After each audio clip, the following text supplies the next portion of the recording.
새마을금고에서 내부 직원이 최소 11억 원 넘는 금액을 횡령한 사실이 드러났습니다.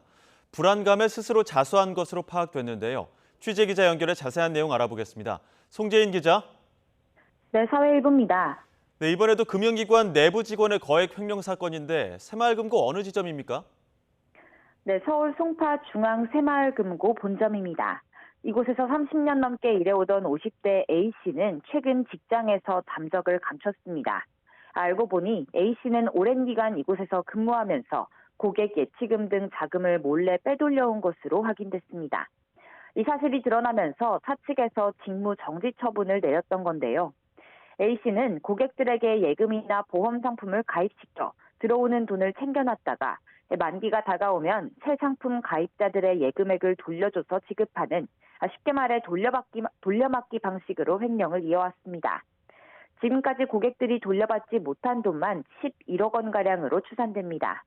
한번 빼돌렸다가 다시 돌려놓더라도 횡령에 해당하기 때문에 이를 감안하면 A씨가 수십 년 동안 빼돌린 회사 자금은 11억 원이 넘을 수밖에 없습니다. 경찰은 3배가량, 그러니까 30억 원은 될 거라고 추정하고 있는데 피해자 수가 얼마나 되는지조차 당장은 쉽게 집계하기는 어려운 상황입니다.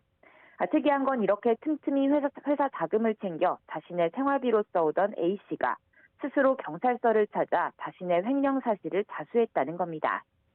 경찰은 A씨가 더 이상 돌려막기 수법으로 임기응변이 어려워졌다고 판단한 것도 있겠지만 무엇보다 최근 금융기관이나 사기업 내부 횡령자들이 줄줄이 수사기관에 붙잡히면서 자신도 압박감을 느껴 자백했다는 취지로 진술했다고 설명했습니다.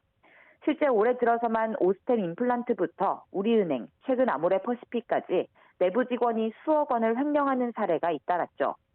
자신도 이렇게 붙잡힐까 봐 두려워서 지난달 말 자수에 나선 A씨는 경찰 조사에서 20년 이상 일해온 상급자 B씨와 함께 횡령에 가담했다고 진술했습니다. 네, 서민금융기관인 새마을금고에서도 거액의 횡령 사건이 발생한 만큼 파장이 클 것 같은데요. 새마을금고 측은 이런 사실 전혀 몰랐던 겁니까? 네, 그렇습니다. 수십 년에 걸쳐 최소 11억 원, 추정컨대 그보다 더 많은 내부 자금이 사라질 동안 새마을금고 측은 이 사실을 모르고 있던 것으로 확인됐습니다. YTN 취재진이 해당 지점에 가서 입장을 묻자 중앙회에서 감사를 나왔다고 밝힌 관계자는 사실관계를 확인하고 있다며 말을 아꼈습니다.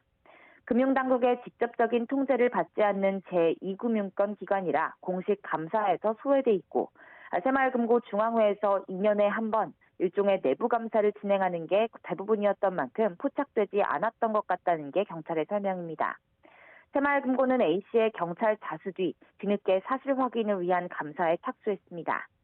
전문가들은 금융기관 내부라 해도 내부 통제 시스템이 허술하다 보니 횡령이 발각될 가능성이 낮다는 판단이 작용한 걸로 보인다고 분석했습니다. 금융기관 내 내부 통제와 감시 체계가 또 한 번 허점을 드러내면서 소비자들의 불안도 한층 더 커지고 있습니다. 지금까지 사회 일부에서 YTN 송재인입니다.